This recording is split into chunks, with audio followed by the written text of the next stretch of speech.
Are you a lifelong fan of General Hospital? Are you a new fan who wants to know more about the history of the show? Do you enjoy talking about the show with others? Do you find yourself yelling at the TV? Is your self-care an hour a day in Port Charles? If so, we invite you to join hosts Amanda Kimmel and Shannon Coach at the place where all the hidden conversations take place and secrets are revealed. Meet us at Pier 54, a General Hospital fan podcast. Hello. Hi. Welcome to the Port Charles 411 of Bobbie Spencer, part 11 for the years 2000 and 2001. Where did we leave off last year or last week? So she was with Roy because she had broke up with, like, they weren't together yet. She had broke up with Jerry, or I guess Jerry broke up with her because he got caught for money laundering. So he was being sent away. And she was continuing her flirtation with Roy, trying to figure out what he is. And I did get a smidge ahead of myself because I had watched all of the videos in a row. I had it's addicting, isn't it? It is. She was mad. Her and Carly had been feuding, I had said, because they found out that Hannah was a FBI agent, and that had not happened yet. That happens. Oh, that's right. You mentioned that at the end of last week.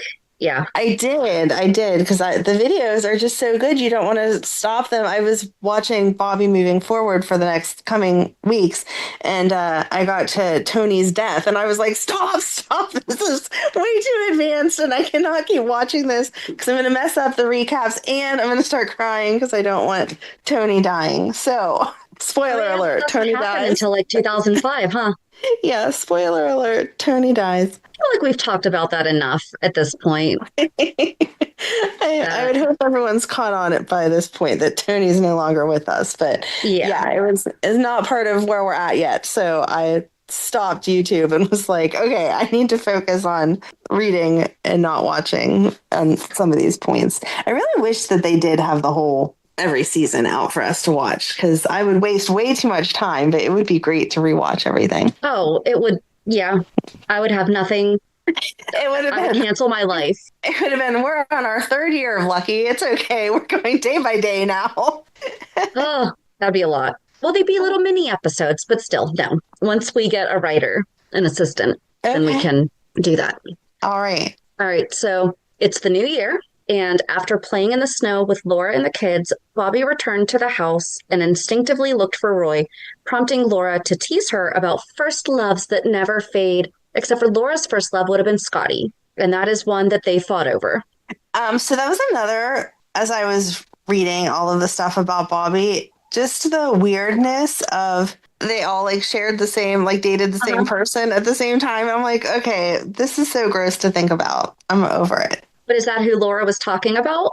She was just teasing. I don't think that I mean, her and Scotty do start talking again. So maybe she was starting to feel those flutters, but they weren't there just yet. Okay. Bobbie changed the subject and left soon after. Meanwhile, Roy was being pressured by Agent Larkin for information on Sonny. Bobbie walked in, defended Roy, and threatened to report Larkin. Afterward, Roy told her not to intervene in his business, and they clashed over his work for Sonny. At the hospital, Bobbie spoke with Tony about Lucas before Monica arrived and launched into a bitter tirade about Carly. Bobbie stayed calm and reminded Monica they'd agreed not to take sides in their children's conflict.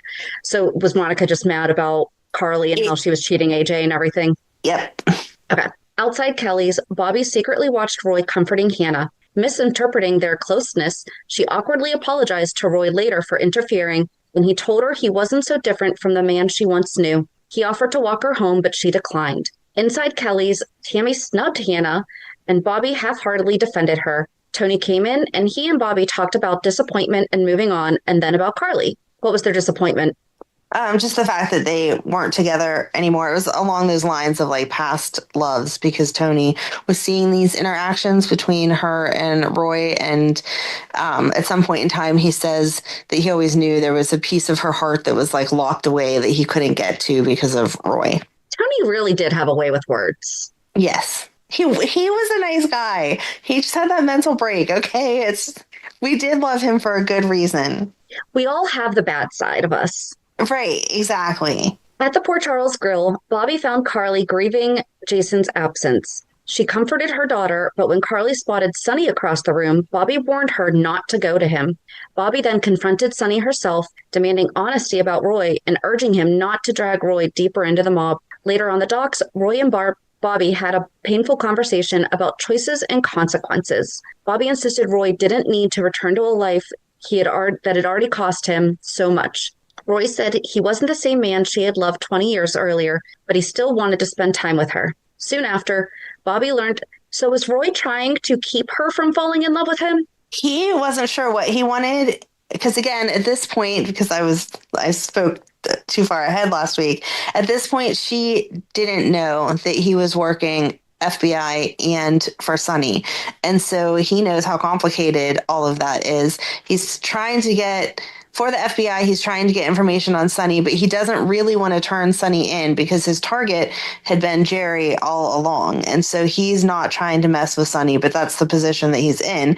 Obviously, her daughter's involved in Sonny's world because of Jason, but then as the next paragraph will tell us that she ends up pregnant. So I tried not to go down that storyline because it's really Carly centered, but she was mad that Jason had been away. And so she went to Sonny's and screamed and yelled at Sonny about Jason needs to come home and why is he okay with all of this? And that was whenever they ended up having their big fight that just happens to fall into bed together because, that's how all big fights go with people that you supposedly don't like very well, I guess. Right. Okay. I just didn't know if he was trying to say, no, seriously, stay away from me. He was don't want to fall in love with me. Yeah, he was sending mixed signals because he would make comments like that and then be making those goo-goo eyes at her. Well, I mean, it's hard. If he still loves her, okay, we'll just go on.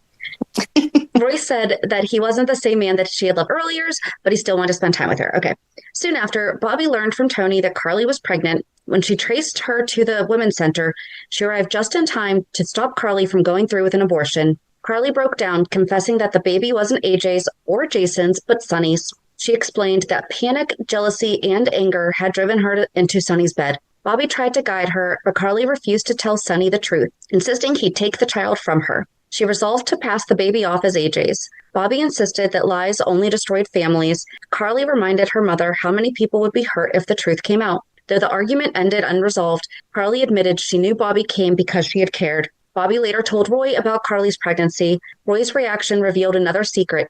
Hannah was his daughter, not a romantic interest. Their shared histories with abandoned children deepened their understanding of each other, though they disagreed fiercely about Sonny. Bobbie believed Sonny had a right to know. Roy believed no child needed a criminal for a father. Bobbie tried and failed to reach Carly several times. Roy warned her not to tell Sonny, while Bobbie argued that secrets already harmed Michael and would harm this child too. Carly eventually came to Bobbie's home, and they fought about whether Sonny should be told. Carly insisted that she had to protect her children at any cost, even if it meant living a lie with AJ. Bobbie feared the truth would surface eventually, hurting everyone involved. Later that night, when Roy visited the brownstone, Bobbie admitted she hadn't told Sonny, couldn't get Carly to listen either. Roy gently pointed out that Carly fought dirty because Bobbie once had too.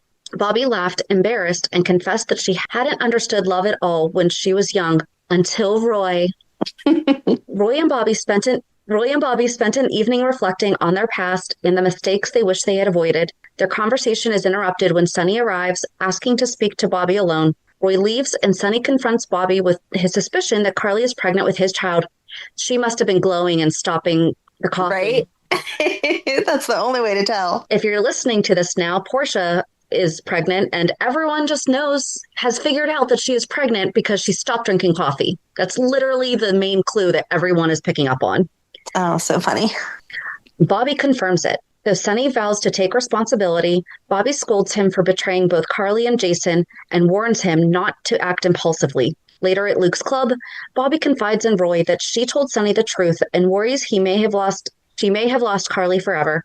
A blackout forces the club to close early, and Bobbie stays to help Roy clean up. The two reminisce about their youthful Valentine's Day together, and they end up dancing, rekindling old feelings. But Carly soon storms into the brownstone, furious that Bobbie betrayed her confidence. She blames Bobbie for destroying her life and storms out, declaring she never wants to see her again. Shaken, Bobbie seeks comfort from Roy, who reassures her that Carly will return. Bobbie admits she didn't want her grandchildren raised around the mob. At Kelly's, Laura arrives when Bobbie is fretting about Luke's whereabouts. Laura reveals that Luke and Felicia are off together, causing tension between them as Bobbie insists Felicia and Luke are only friends, while Laura is certain their behavior is irresponsible. And this is what they were off on that adventure, like following the letters. Even though Chloe was in town, there was something to do with Lila's letters that led them off on an adventure. Yep. Soon after, Carly reluctantly calls Bobbie for help, saying her life is collapsing and Sonny is trying to control her by threatening to take the baby. Bobbie tries to guide her, suggesting that Carly and Michael move into the brownstone. Bobbie proposes the plan to Monica, who eventually agrees, but AJ overhears and refuses. Meanwhile, Hannah visits Roy at the club, revealing that Carly is pregnant and venting about Sonny. Roy admits it is dangerous for Hannah to be associated with an ex-con. Bobbie can't stand the secrecy and wonders if Hannah had anything to do with Jerry's arrest, but Roy denies it. The two promise not to let their children come between them. That's a tough thing to do. Yes. Mac later interrogates Roy harshly until Bobbie intervenes, accusing Mac of misusing his authority because he is upset about Felicia and Luke. Mac reluctantly backs off. That night, Roy walks Bobbie home and kisses her passionately, though he later claims he shouldn't have. See, there's that back and forth. Yeah. Goo goo eyes is one thing. Kissing me passionately, totally different. It's definitely mixed signals. He believes his life is too chaotic for a relationship. Bobbie insists they consider it a kiss between friends. Yeah. No, I have a kiss between friends. There's no tongue involved. The word passionately is not used to describe the way you kiss a friend. No. Comforting, caring, sweet. Right. Hannah confronts Roy, urging him not to let anything stand between him and Bobbie if he loves her. Tony gives Bobbie parallel advice, noting that she always kept a part of her heart close to him, insinuating Roy occupies that space. Still, Roy is cool and distant when they next meet.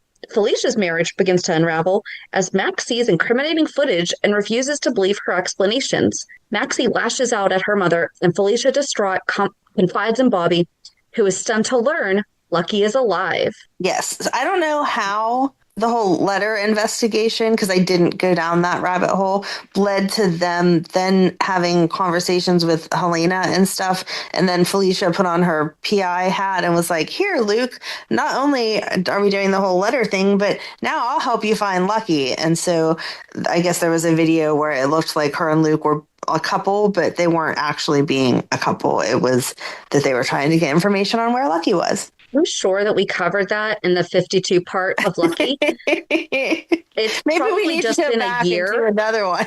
It's been a year since we've talked about that storyline, so I'm sure we forgot. And the worst part is, and I do this when I'm listening to other podcasts and the hosts forget things. I'm like, no, but you guys said, and like, I mean, I'm not, but it really is something different when you're doing the show yourself. Right. For some reason, when we're in this conversation, because then we'll talk about it and we suddenly remember everything. But there is just some kind of like, I don't know if it's like a podcast host brain fog or something like that I can't articulate. But if you are sitting at home going, you guys totally talked about this and you had this whole conversation around it, I know. I know exactly what you're doing because I do it too. And I do it to myself when I re-listen to our show. It's great. Anyway, Bobbie goes to the Quartermain mansion only to learn Carly has abruptly moved in with Sonny. Carly later wreaks chaos into Sonny's penthouse, redecorating as a tactic to get thrown out. Sonny refuses to budge. Bobbie arrives, tries to negotiate a solution, and urges Carly to consider living with her. But Sonny insists he and Carly must learn to co-parent. And this is whenever Sonny was like super possessive and crazy with his ideas. Not crazy, I mean, it's a nice idea, but that if you got somebody pregnant, that was it. Like you were together then, you needed to co-parent, you were a family, he needed to be part of Michael's life. Like there was no other option. And Carly was like, we could just have a baby together. We don't need all this extra relationship. We don't even like each other. Like this happened because we were in an argument and fell into bed and he is having none of it. Like she is being treated pretty much like his property at this point. Well, if you think about it though, so she's gone through this already with Michael and the whole, we can make the dad whoever we want the dad to be. But right. This is only his second pregnancy and the first one was Lily and she went boom. Yes. So he lost. Sorry, if you're newer to the show, I sound really insensitive to people being blown up. And that really started with Cassandra, and that's a whole other thing. But no, so I mean, but Sonny's only experience so far with someone being pregnant with his child is they're a target, they're in Right. danger, He and the did best want way to to protect keep, them is yes, he wanted to keep her safe. He just, instead of conveying all that in a nice way of like, listen, I'm just scared because all this stuff happened and I want to keep you safe. He's like, no, I said you're going to live with me and that's it. gotcha. Okay. So back at Luke's club, Roy continues drifting deeper into Sonny's business despite Bobbie's objections. They argue, and Bobbie storms out, overhearing Roy and Benny discussing a dangerous meeting with Sorel. Bobbie becomes worried enough to seek more information. With Carly's help, using a key to Sonny's desk, she secretly copies the address of Sorel's meeting and goes there herself.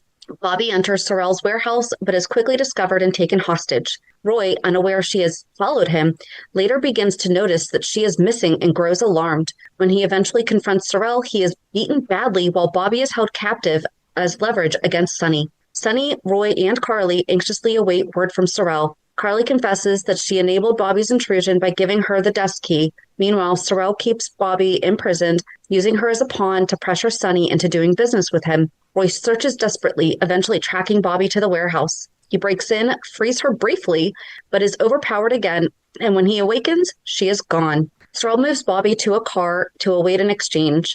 As Sonny prepares to trade a suitcase for Bobbie, Sorel inspects the contents and refuses to release her, threatening to kill her instead. But when Sorel orders the chauffeur to drive, the partition drops, revealing Roy disguised behind the wheel. Alive and defiant, he tells a shaken Bobbie to fasten her seatbelt because they are getting out of there. Why do I just picture like a good old 80s car chase like this? He's turning the bend on two wheels, two tires. Sonny warned Sorel that Bobbie, the hostage he had been using as leverage, was getting away. As Sorel tried to threaten him, one of Sonny's men pulled a gun, and Sonny told Sorel his options were gone. Carly warned that Bobbie might be dead. Moments later, Bobbie arrived safely with Roy, and Carly embraced her mother with relief.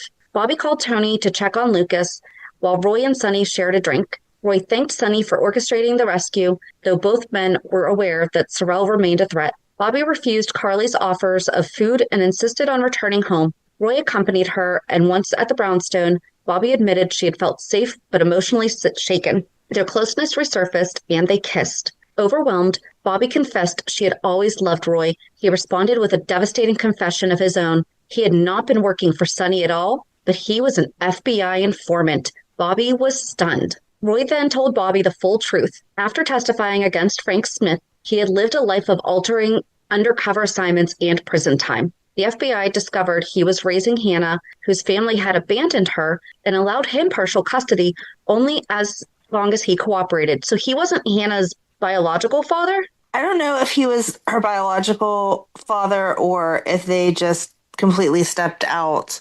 I'm not sure. I didn't look into that further. Okay. No problem.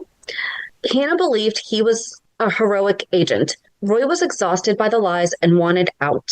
But all Bobbie could hear was that he had been free at times during the last 20 years and never once come to her. He admitted he was currently on assignment against Sonny, though originally he had been tracking money launderer Jerry. Bobbie was furious and demanded to know if she ever mattered to him. Roy insisted she meant everything to him and that he stayed away only out of shame. She asked him to leave, and he did, devastated. Bobbie returned to work at Kelly's, pretending normalcy. Hannah soon found Roy on the docks, where he confessed that he feared he had lost Bobbie. Later, when Agent Larkin accosted Bobbie with questions about the kidnapping, Roy intervened angrily, threatening the agent. After Larkin left, Bobbie revealed she had overheard the confrontation.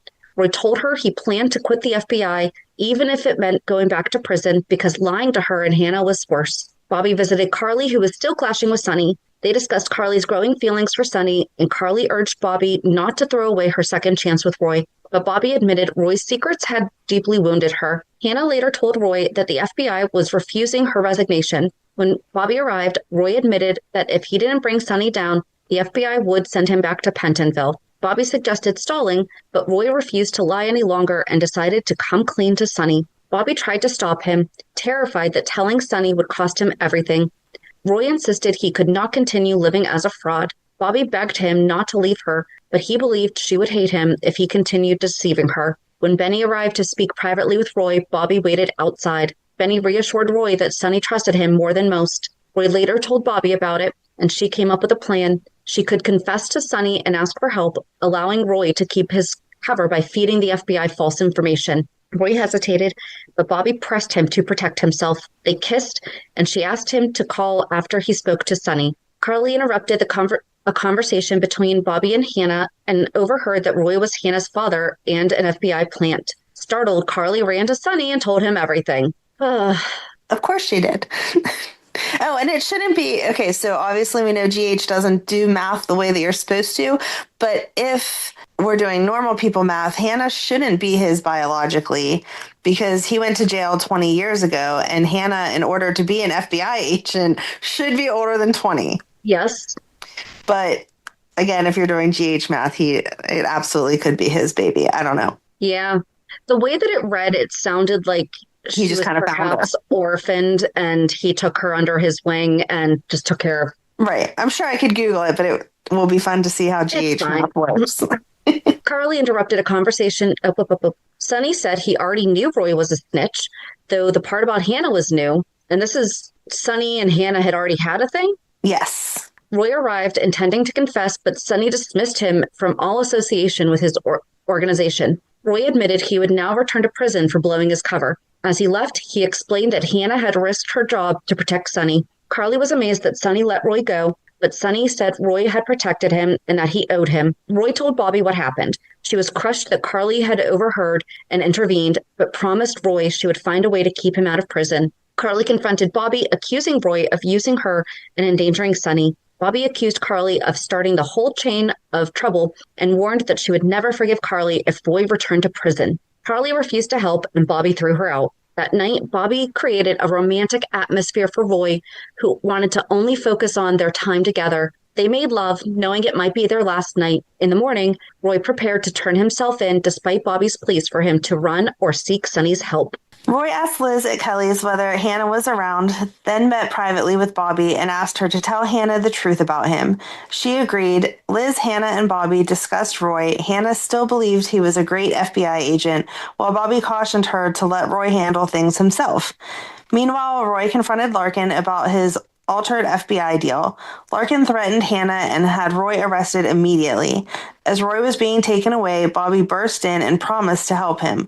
Larkin refused to listen to her or reconsider the deal. Roy was jailed. Bobbie sought help from Alexis, who said that without proof of wrongdoing, there was little she could do. Carly barged in with her own troubles, but Bobbie harshly told her to stop using Michael and to go home. Carly later confided in Ray, who comforted her. And at this point, Bobbie told Carly that she was doing the same thing that she had done with Jason. Like anytime that Jason was not doing what Carly wanted, then she would say she was taking Michael and leave. And then she did the same thing with AJ. And so now she's trying to use that same tactic with Sonny. And if it's not working, Carly needs to basically grow up. Kids are not pawns. Right, exactly. Bobbie next confronted Sonny, demanding he help Roy. Sonny insisted there was little he could do, though he later arranged protection for Roy in Pentonville. Bobbie also tried to explain the situation to Hannah, who struggled to believe her father was not a federal agent, but a longtime informant. Hannah asked Taggart about Roy and learned his file confirmed Bobbie's story. Devastated, she cried in Taggart's arms. So she went from trying to date Sonny to get information to now she's dating Taggart. Not that it matters, just we love Taggart, so we're going to talk about them dating. Bobbie again pleaded with Sonny, insisting Larkin was corrupt. Sonny hinted that he had bribed Ford and insisted Bobbie stop visiting Roy, but she headed to the prison anyway. AJ confronted Bobbie about Michael, and she threw him out. Tony updated Bobbie on his hand surgery and introduced her to Ray. Bobbie shared Carly's history with her. Later, Bobbie visited Roy in prison, but he told her not to come again. He believed Larkin would hurt her or Hannah to punish him, and he walked away despite her tears. Bobbie asked Alexis again about Roy's situation. Alexis said that without evidence, the Justice Department saw no deal to uphold, and Roy could only help himself by becoming valuable to the FBI again. Hannah visited Roy in prison. Larkin watched and then reprimanded the guard who had failed to kill Roy earlier. Roy tried to reassure Hannah, though he insisted Bobbie should not visit. Hannah persuaded him to change his mind. After she left, Roy confronted Larkin, who hinted he would kill Roy himself. Claiming to be transferring Roy for protection, Larkin arranged to move him secretly. A guard loyal to Sonny witnessed the transfer. Later, Hannah told Bobbie that Roy had agreed to see her, and Bobbie left for the prison at once. Bobbie went to visit Roy in prison, but after waiting a long time, she was told by the warden that Roy had been transferred following an attempt on his life. When she demanded to know where he had been sent, the warden refused and told her she would have to speak to Agent Larkin. At the same time, Carly and Sonny were growing closer, sharing quiet moments in the comfort of their family life. They planned an evening out, but when Bobbie burst in and pleaded with Sonny to help Roy, tempers flared until Carly intervened. After Bobbie left, Sonny and Carly acknowledged how they had been defending each other and shared a tentative kiss. And this is basically Bobbie just saying to Sonny, like, anytime you've come to me for help with something with Jason or with something with Bobbie or with Carly, I've done anything that you needed me to do, and now here I am asking for your help, and you're telling me that you can't do anything? Like, you have been everywhere. I want you to use your influence. Right. Roy, meanwhile, admitted he had no proof against Larkin, and he and Sonny agreed to work together. Their plan was to set up Larkin so he would falsify evidence against Sonny. Bobbie was brought in, reunited briefly with Roy, and apologized to Sonny for her earlier outburst. She admitted she had confronted Larkin directly, which only put her in danger, and both Sonny and Roy warned her to avoid further risks. Bobbie and Roy continued their affair secretly, even as Johnny kept interrupting. She later disguised herself as a pizza delivery boy to visit Roy in his basement hideout, where they spent more time together while Roy phoned Larkin and taunted him. Bobbie crossed paths with Hannah at Kelly's and reluctantly confirmed that Roy was a fugitive but safe. Hannah, not knowing the deeper situation, said she would go to Larkin for help, prompting Bobbie to warn her that he was corrupt. Elsewhere, Felicia's troubles with her daughters and with Max spilled over into Bobbie's day, and Bobbie tried to advise her to confront her own feelings and stop expecting others to fix her life. She was like super harsh with Felicia, like, dude, being involved with my brother is not a good idea. Would you just stop? Hannah later warned Bobbie that she was being tailed and created a diversion so Bobbie could escape. Bobbie hurried to Roy and passed along Hannah's message of love before the couple resumed their nearly nonstop physical reunion. Luke arrived at the brownstone and asked Bobbie for details about everything involving Sonny, Roy, and Hannah. Bobbie admitted she was deeply involved but not backing out. Later at the hospital, Carly told Bobbie she was marrying Sonny, but Bobbie reacted skeptically. Luke arrived and warned Bobbie she had no future with Roy because Roy and Sonny were headed towards prison, but Bobbie refused to accept it. Carly assumed they were arguing about her, but Bobbie brushed her off. Sonny and Carly then attended their ultrasound together, learning the baby was a boy. Afterwards, Bobbie informed Roy about Luke's worries, and Roy reassured her while preparing for his next move. Meanwhile, Lucky resurfaced quietly in town, and Luke finally encountered him on the docks. Bobbie's hospital duties were interrupted because she had important things to attend to, which involved secretly following Roy and Sonny's plan on the docks. She waited anxiously while Sonny and Roy met Larkin, who pretended to negotiate a deal but instead attempted to force Sonny to kill Roy. Sonny resisted, Larkin insisted, and Sonny appeared to shoot Roy. Bobbie heard the shot and panicked, but Sonny told her it was only a truck backfiring. After Bobbie was taken home, Larkin expressed concern about her as a witness, and Sonny calmed him down. At the safe house, Roy emerged alive, having used a small oxygen tank to hide underneath the water during the fake execution. The group congratulated each other and instructed Bobbie to behave as if she were grieving until Larkin relaxed. Afterwards, Roy praised Barbie's role and they embraced, while Sonny returned home to Carly for a quiet moment. Bobbie questioned Sonny about his upcoming marriage, but he insisted he was doing the right thing. Bobbie then joined Roy, who revealed Larkin's plans. She insisted on accompanying him to the Grand Keys, and when Larkin was already at the airport gate, Roy reluctantly took her along on the condition that she obey him completely. Because, you know, Bobbie's really good at doing that. Absolutely. In the Grand Keys, they tracked Larkin and infiltrated a banker's office to steal his account numbers. They succeeded, but Larkin burst into their hotel room. Bobbie distracted him long enough for her and Roy to escape by jumping into the pool. They hid on the beach when Roy vowed to get them both home safely. Larkin, meanwhile, called for reinforcements.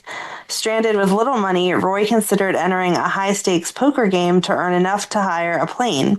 Bobbie offered her diamond bracelet to pawn, and although they received far less than it was worth, Roy used the money to join the game. Roy was like super mad because the pawn shop only gave them $400 for this diamond bracelet, and Bobbie was like, "Do you not know how pawn shops work? Like, why are you so mad?"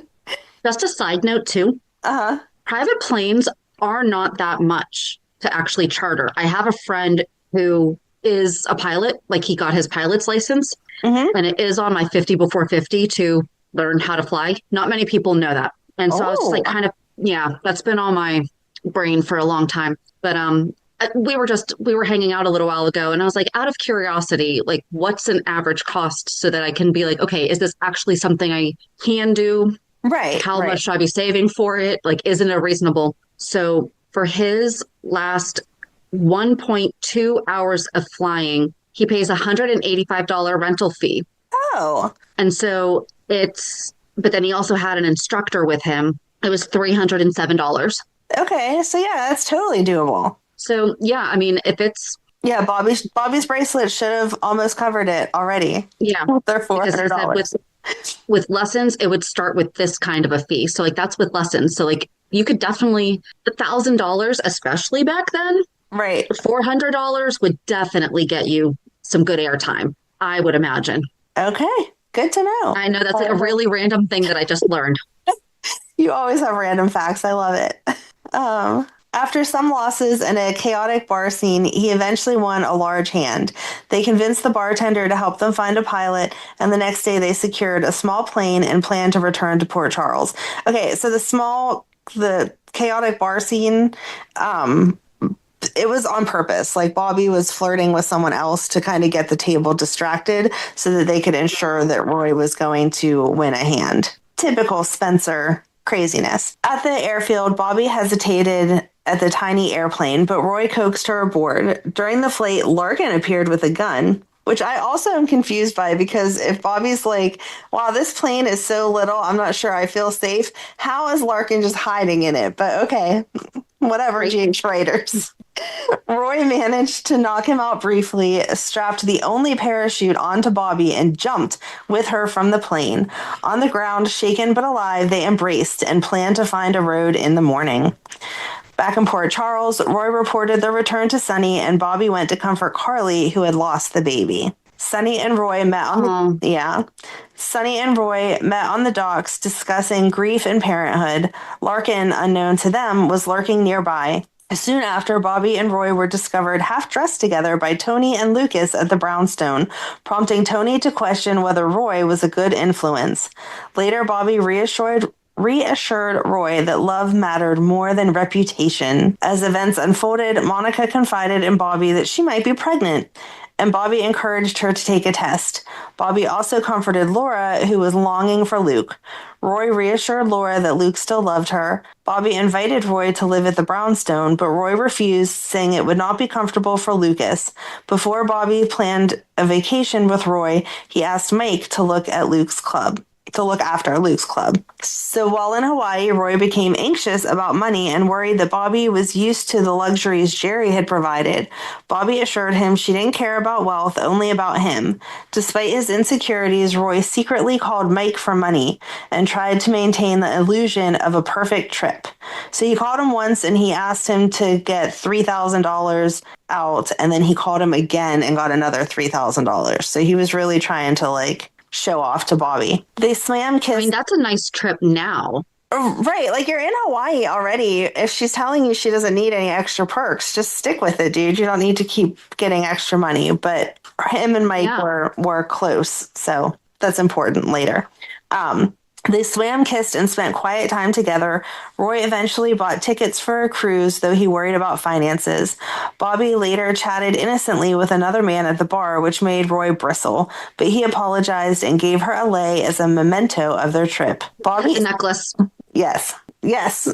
Get your mind out of the gutter. I said a lei, not later. Bobbie and Roy returned from a peaceful vacation in Hawaii to find tension waiting at home. At the brownstone, AJ taunts Carly about losing Sonny's protection and informs her that he plans to fight for custody of Michael. Bobbie is surprised to find Carly living there again, and this is all like aftermath because of her losing the baby. Bobbie and Roy discuss living arrangements after the trip. Bobbie wants him at the brownstone, but Roy insists on getting his own place after 20 years without one. He rents a small apartment behind Jake's where he's attacked by two men angry about his past as an FBI informant until Lucky intervenes. Roy proudly shows Bobbie the modest apartment and gives her a key. At Luke's, Sonny looks for Roy while Carly spars with both Hannah and AJ. Sonny threatens AJ about interfering with Carly and Michael, and Bobbie confronts Sonny about where Carly is going to live. Carly refuses Sonny's offer to move back in with him. Later, Carly runs into Roy while he's shopping for his apartment, not knowing that Bobbie had already decorated it. Roy accidentally frightens Bobbie when she walks in unexpectedly, and he apologizes, admitting how shaken he still is by his violent past. She walked in, she did have a key like it said, but she walked in without any notice, so he got flustered and had a gun out. Carly throws a chaotic birthday party for Bobbie, and Roy arrives late, unaware it's her birthday. After leaving briefly on business involving Sorel, he returns with flowers and dances with her.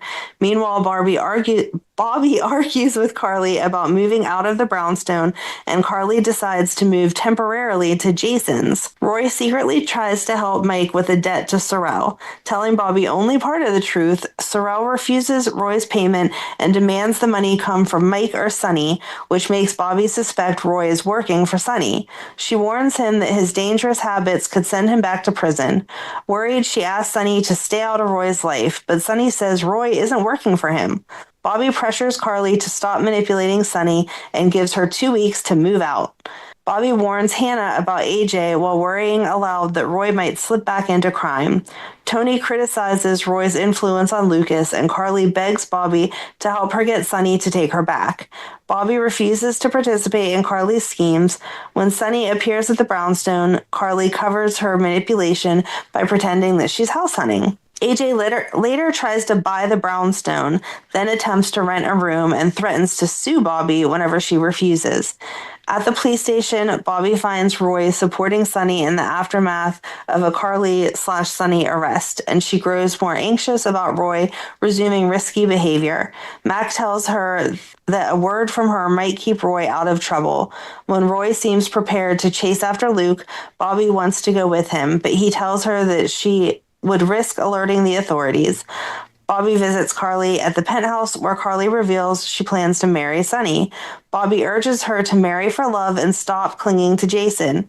Bobbie later learns Luke has been arrested in London and informs Nicholas.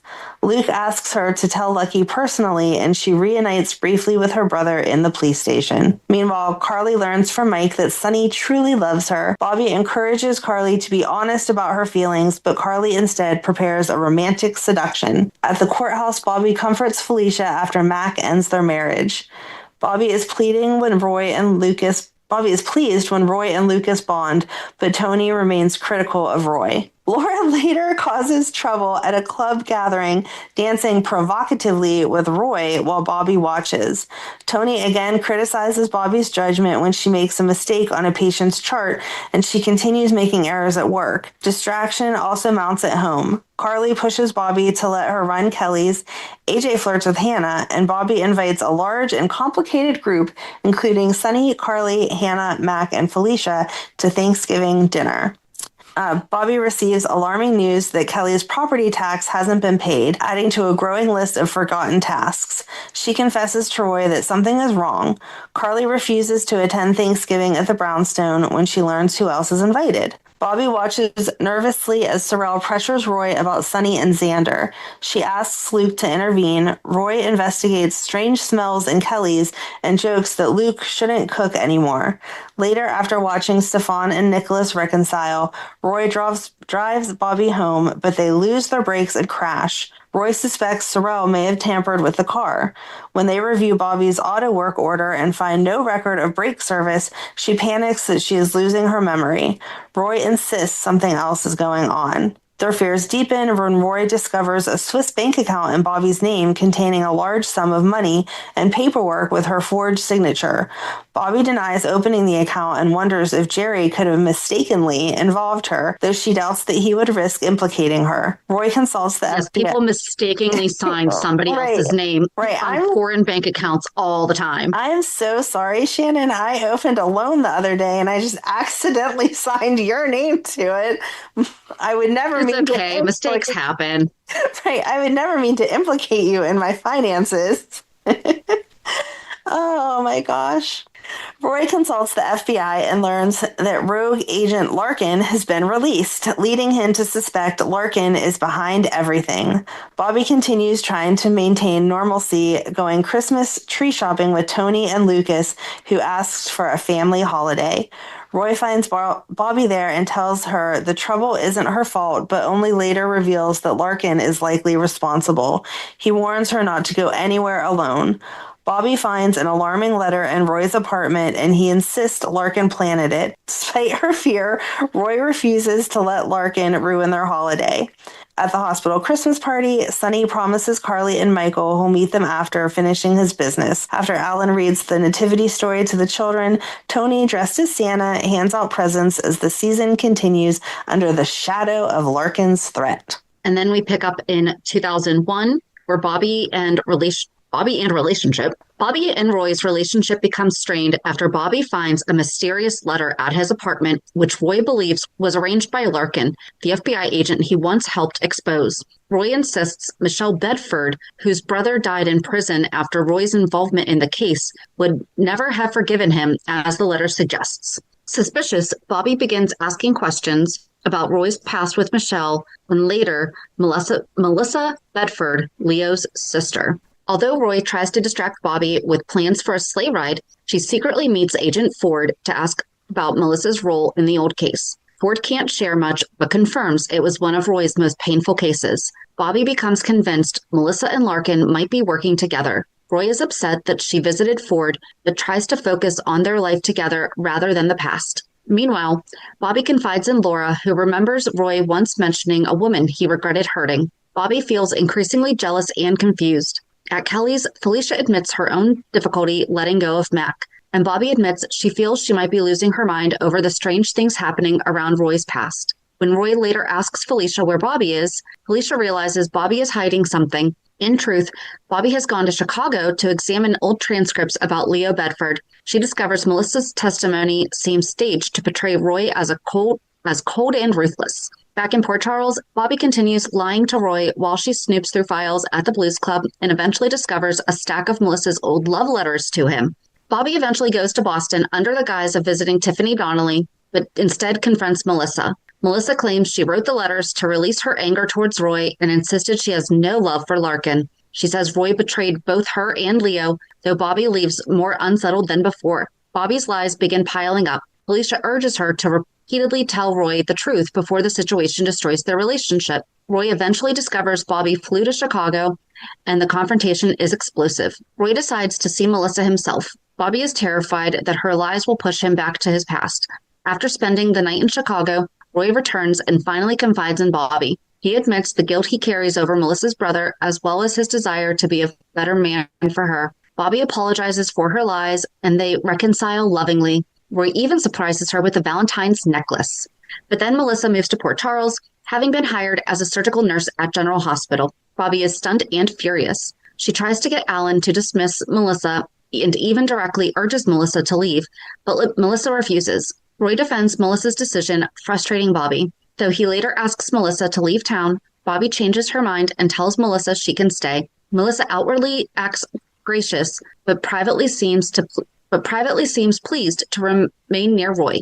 Melissa begins quietly inserting herself into Roy's circle, visiting Luke's club, chatting with Carly, and showing up wherever Roy is. Bobbie tells Carly not to repeat her own mistakes of her doubting Roy, but soon after, Melissa appears at Luke's, and Roy ends up playing piano for her, enraging Bobbie.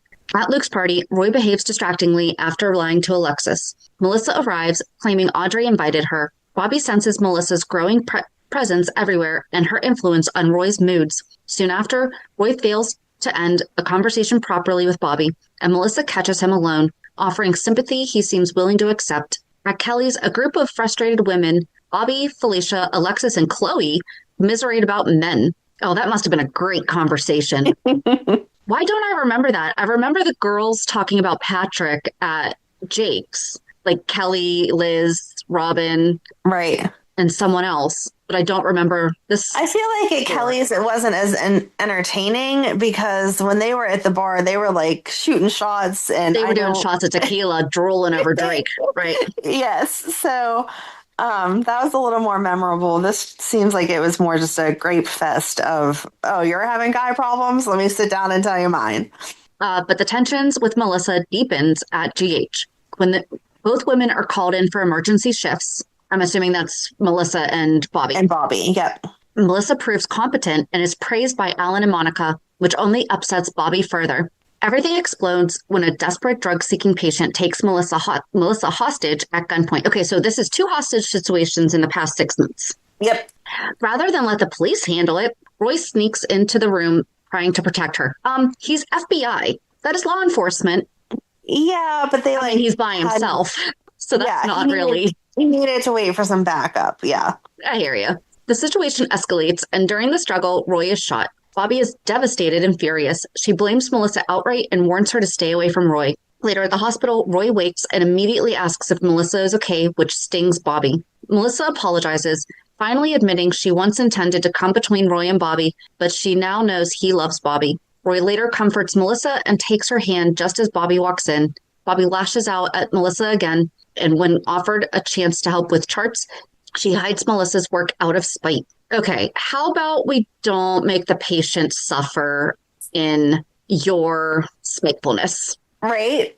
They were making Bobbie a little immature here. Yeah. Even when Luke warns Bobbie that trying to coexist with Melissa was a mistake, the tension remains raw. Roy refuses to blame Melissa for the shooting, while Bobbie cannot forgive the chaos Melissa has brought into their lives. Their relationship continues under the shadow of Roy's dangerous past, Melissa's lingering presence, and Bobbie's lingering mistrust, despite the love they both profess. Luke visits Roy in the hospital, and Bobbie slips out to give them privacy. Roy asks Luke to help him leave the hospital, and more importantly, how he can regain Bobbie's trust. Luke warns Roy that he is the last person to ask for relationship advice, but tells him that Bobbie needs reassurance that Melissa poses no threat. Bobbie's history of painful relationships has left her insecure. At the nurse's station, Tony questions Melissa about an incomplete chart. Melissa insists that the chart was finished with Bobbie's help, but when confronted, Bobbie denies knowing anything about it. Tony scolds Melissa, and once he leaves, Melissa accuses Bobbie of setting her up. Their argument escalates until Roy and Luke arrive, but both women lie to cover the clash. After Melissa wheels Roy out for discharge, Bobbie confesses to Luke that she did sabotage Melissa. Meanwhile, Melissa tells Roy the real reason she came to town. She intends to win him back. Later at Bobbie's home, Roy is resting on the couch while Lucas plays nearby. Bobbie notices Lucas seems feverish and leaves to get medicine at GH. Is this now the 3rd or 4th time that Lucas has been severely sick? Right, and he always gets sick whenever she's not there.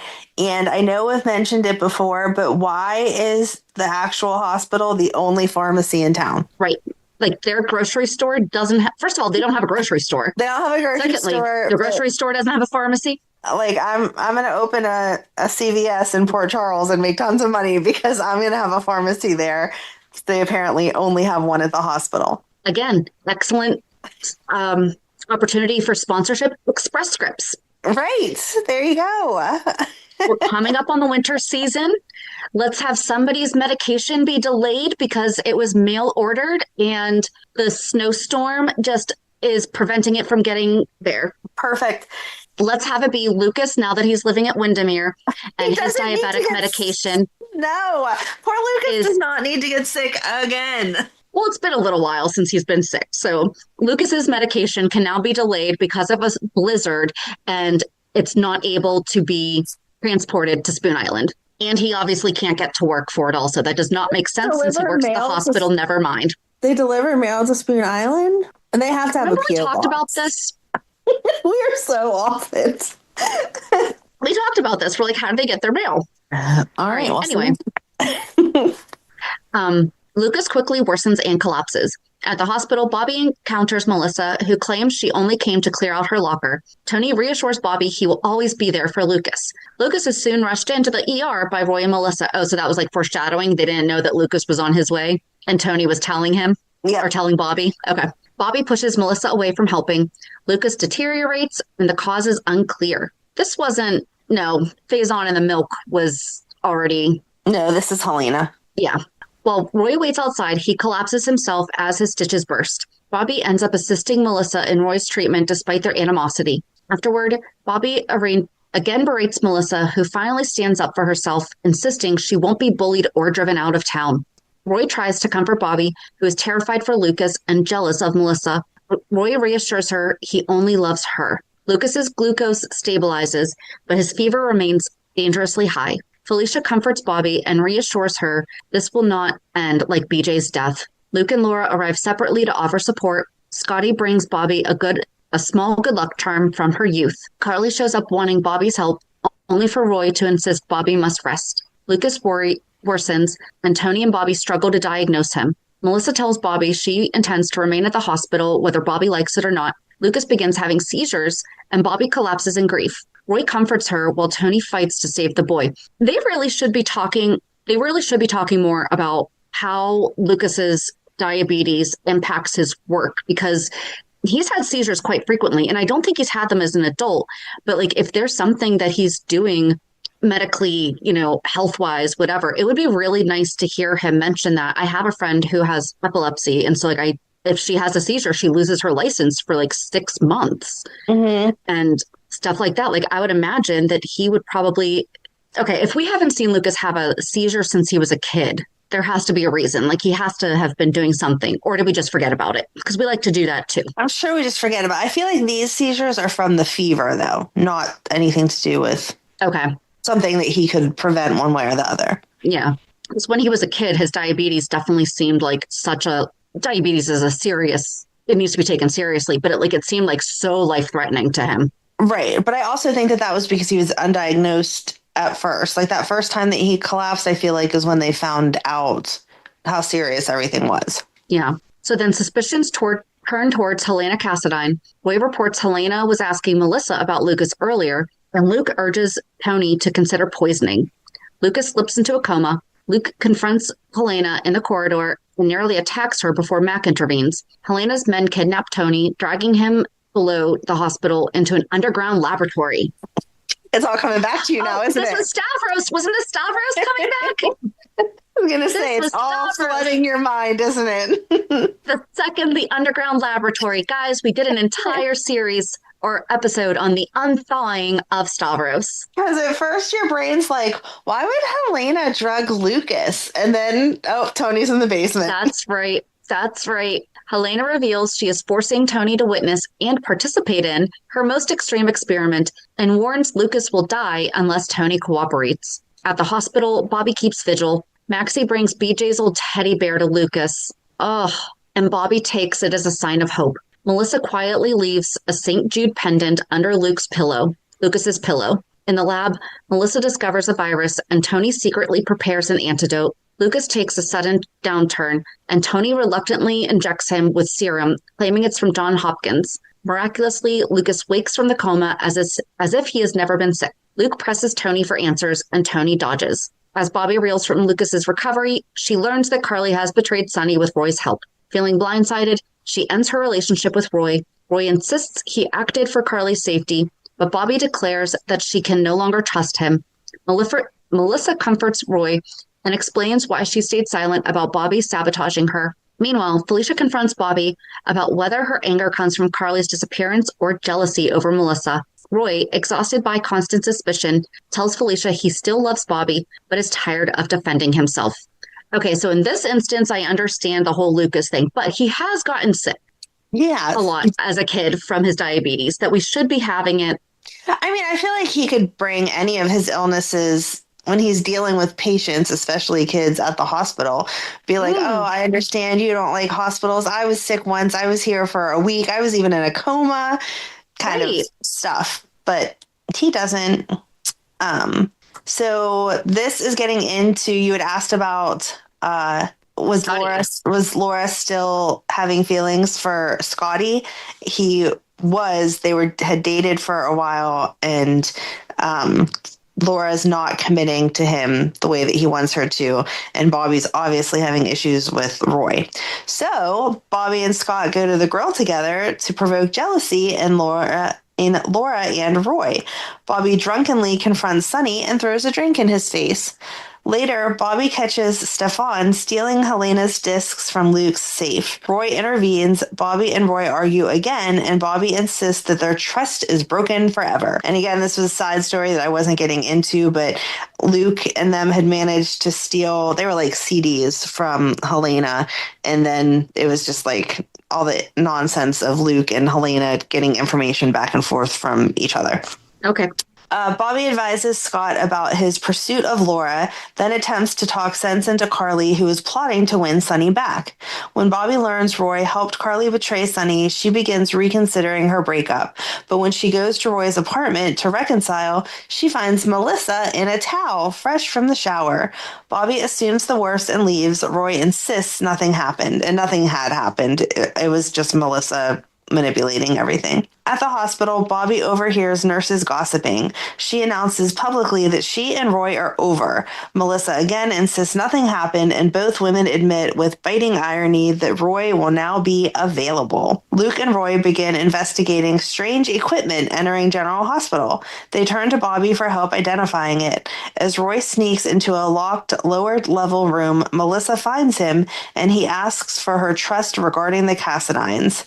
And this is, again, just more of the Stavros storyline that Helena's having random stuff delivered because she needs to thaw out her son. A bomb traps several people in Sonny's penthouse, and Bobbie rushes to the site with Roy and Melissa. Carly survives and later realizes she might be pregnant. She bursts into Sonny's office and announces the news. Back home, Bobbie gives Carly cautious support. Carly buys a pregnancy test but delays taking it. At GH, Xander is injured and Sorel lies dying. Roy and Melissa are caught in Sorel's room and reprimanded. Melissa is nearly fired, but Bobbie steps in and admits she misplaced the missing test results, clearing Melissa's name. Melissa tells Roy thanks Bobbie and wishes her a happy birthday. Bobbie shelters Luke, who is delusional from Helena's toxin. Tony recognizes the symptoms and works desperately on an antidote. Luke's memory swings between past trauma and current danger. At the safe house, Luke becomes violent and hallucinates their father. Bobbie calms him until he sleeps, but when she returns from getting food, he has disappeared. Bobbie faces questioning about Sorel's murder, but her colleagues back her up. She later helps Laura obtain a drug that can simulate death. Big difference there. Not stimulate death, simulate death. We're only pretending. Only pretending, not trying to kill. Bobbie tries to jog Luke's memory, but he remains lost in the past. When she brings Tony to administer the antidote, Luke only trusts Bobbie to give the injection. It fails to help. After another episode, Bobbie's soothing talk helps Luke settle, but eventually he slips away again. Scott asks Bobbie about Laura's safety, and Bobbie warns him that he cannot compete with Luke and Laura's bond. Jax arrives with a vial of Helena's biotoxin. Bobbie, initially evasive, admits it matches the poison given to Luke, and Tony may have a cure. Jax gives her the vial on the condition she keeps him informed. Laura calls Bobbie in a panic when Luke collapses and won't wake. Bobbie rushes to him, cradling his face and begging him not to leave her. At the hospital, Scott overhears Bobbie and Tony discussing Luke's condition and follows them to a warehouse where the two doctors are trying to move Luke. Setting aside his resentment towards Luke, Scott helps them get him to the hospital. Laura thanks him for his support and finds comfort in his arms, but their moment is cut short when Luke regains consciousness and calls for her. Scott watches as Laura reassures Luke she is right there. That's like a whole nother storyline. How many times has Luke and Laura thought that they were with the other one, even though they weren't? And so they had to pretend that they were a couple. Right. Meanwhile, Carly hesitates to sign her divorce papers and asks Bobbie's advice. Bobbie urges her to think of Michael above all, adding that Sonny will never be able to give Carly the trust she needs. Carly prepares to sign just as the police arrive and escort both her and Bobbie to the Quartermain mansion, where Mac has gathered everyone tied to Sorel's murder. He declared that one of them is the killer, and no one will leave until he uncovers the truth. AJ reveals Sonny coerced him into signing custody papers, but Xander refuses to confirm it. Mac unveils a portrait of Sorel and continues the interrogation. Then deep underground, Alexis and Stefan are still prisoners of Helena when Bobbie is dragged in. Bobbie lashes out at Stefan for his past actions, but Alexis defends him, and eventually Bobbie softens. Stefan apologizes for the way he treated her, and Bobbie believes him. She recognizes how much he loves his sister. The three agree to work together against Helena. Back at GH, Luke is restless and wants to go after Bobbie, but Roy and Melissa try to keep him in bed. Melissa soon discovers Luke has slipped out. Underground, Alexis imagines Sonny coming to rescue her, then wakes as guards bring Stefan and Bobbie into the conference room. They again vow to work together. When Stefan fails to open an air vent to escape, guards return and seize Bobbie, hurling Stefan aside when he tries to intervene. Bobbie is brought before Helena, who demands to know Luke's whereabouts. Bobbie refuses. She confronts Helena about the pain that she has inflicted on so many lives. Helena coolly answers that she is all for revenge. Bobbie insists Helena will never defeat the Spencers, but before she can leave, Stavros bursts in, declaring it's time to finish everything. He's unfrozen, yay! Elsewhere in the maze, Roy and Jack struggle to escape while Helena taunts them. Guards find them, and during the struggle, Helena slips away only to be intercepted by Bobbie and Alexis. Together, they all finally make it out of the labyrinth. Above ground, Luke and Laura separately remember the day marks that it would have been their 20th wedding anniversary. Each is flooded with memories. Roy finds Luke smashing a radio playing their wedding song, and Bobbie later interrupts Laura as she destroys old bridal photos, and Laura agrees to spend Thanksgiving with her. Later that evening, Laura appears in Luke's doorway while he quietly recalls their wedding kiss. Bobbie talks with Carly about recent conversations with Sonny. Carly insists Sonny cannot forgive her, but Bobbie reminds her that self-worth is more important than clinging to a relationship without trust. Oh, that needs to be on a t-shirt. When Carly asks why valuing herself hurts so much, Bobbie tells her that no one ever said it would be easy. As Thanksgiving approaches, Scott grows impatient, waiting for Laura's answer to his proposal. He helps Bobbie prepare for the holiday, but becomes snide when he learns she invited Luke. Bobbie pushes him to admit why he feels threatened by Luke and Laura simply sitting together at dinner. I think we all know why he feels threatened by that, Bobbie. And why is he upset that that Bobbie invited her brother? Right. Like, if anyone's the odd man out here, it's you, Scott, but at the same time, Bobbie's a little silly to be like, why would it bother you that they're sitting next to each other? Because it would. On Thanksgiving Day, Luke arrives at Bobbie's home, but Bobbie and Scott are arrested for speeding and fail to show up. During dinner, Lulu blurts out that her mother plans to marry Scott. Laura later apologizes to Luke for how he found out. Luke says she is free to marry whomever she wants, but asks whether it really has to be Scott. And this is a funny scene. He goes to bail Bobbie and Scott out of the jail. And so they both go to walk out of the jail cell, and the cop there, it's not their local police station, it's a different police station. The cop there is like, nope, not you, sir, just her. So Luke only bailed Bobbie out. And then the officer is like trying to decide if he's going to let Scott go. And Luke just won't stop talking. He's like, oh yeah, he's a speed demon. He likes to drive fast. He likes his fancy cars. And so then Laura ends up coming in and gets Scotty out because Luke is just making it all that much more worse. Mr. Bantering. Yes, exactly. It was funny. When Laura tries on her engagement ring, she hears a message that Bobbie and Scott. Oh, sorry, I got ahead of myself. When Laura tries on her engagement ring, she hears a message that Bobbie and Scott need bail money. She heads to the small town jail, but Luke arrives first and pays Bobbie's bail. He then misleads the sheriff into believing Scott is on drugs, causing the sheriff to search Scotty's car and further complicating things. And the whole time, Scott's like typical attorney. He's like, "You don't have a warrant to search my car. Stay out of my stuff." Like, Scott later seeks Bobbie's advice for getting over the woman he loves, and they talk. Scott heartfeltly paints her wall until Luke appears, prompting him to leave. Luke questions why Scott allows Laura to wander the docks alone, and Bobbie reveals that Laura turned down the proposal. At Luke's bar, Mike approaches Roy about joining a poker game. Roy refuses, warning that Mike always gets in over his head. Mike, rattled, confesses to Bobbie that he's hiding something from Sonny and fears Sonny won't forgive him. Bobbie urges him to let go of the need for Sonny's approval. After Mike leaves, Roy sits with Bobbie. They speak warmly, thank each other for surviving this year's turmoil, and agree to remain good friends. They toast to Luke and Laura's love boat cruise, hoping the estranged couple will find their way back to each other. And that was how they ended that year. Like there wasn't all the hoopla that we expect. Like there was no New Year's Eve party or anything. Nothing that Bobbie was involved in anyway. That it even mentioned. Like normally even if Bobbie's not directly involved in it, it says like, and the year ended with, and I include that. But there was nothing great about this one. Just her and Roy wishing Luke and Laura well. Well, I don't think actually the past couple years, because last year there wasn't anything, and then the year before that either. True.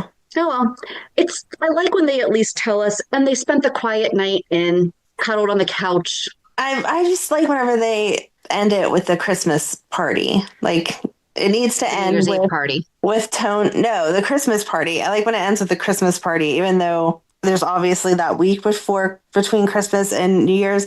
I like when it ends with Tony or Alan reading the Christmas book to the kids, and then it just ends there. And then it says... So there wasn't even a Christmas episode. Right. There wasn't anything... Again, I mean, maybe there was, but it didn't register on anything that had to do with Bobbie as I was scanning through it. So it was more about Luke and Laura finding their way back. Poor Scotty. Again. And breaking hearts in the... Right, process. Like, Scotty thought he was getting to the point where he was finally going to be engaged to her again, and nope. Aw.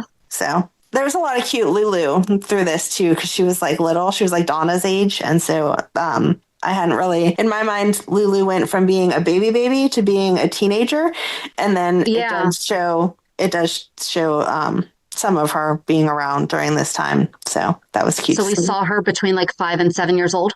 Yes. Interesting. I don't remember that either. So she kind of reminds me of Donna because she has like dark black hair at the time. Yeah. So I never understood why they gave little Lulu such dark hair. Me neither, because I understand like kids' hair starts dark and then it can get lighter through the years, but neither Luke or Laura it was like do we pitch ever black. See that. It was. You were correct. Yeah. All right. Well, join us on Monday as we recap this week's shows. Have a good weekend. And we'll meet you at the pier. Bye. Bye. If you enjoyed today's show, we invite you to go to pier54podcast.com to subscribe on your favorite platform. Don't forget to leave us a review. And you can also follow us on many social media channels. Just search for Pier 54 Podcast. Also, we are not perfect, so if there is something that we missed or messed up, just let us know by emailing us at pier54podcast@gmail.com.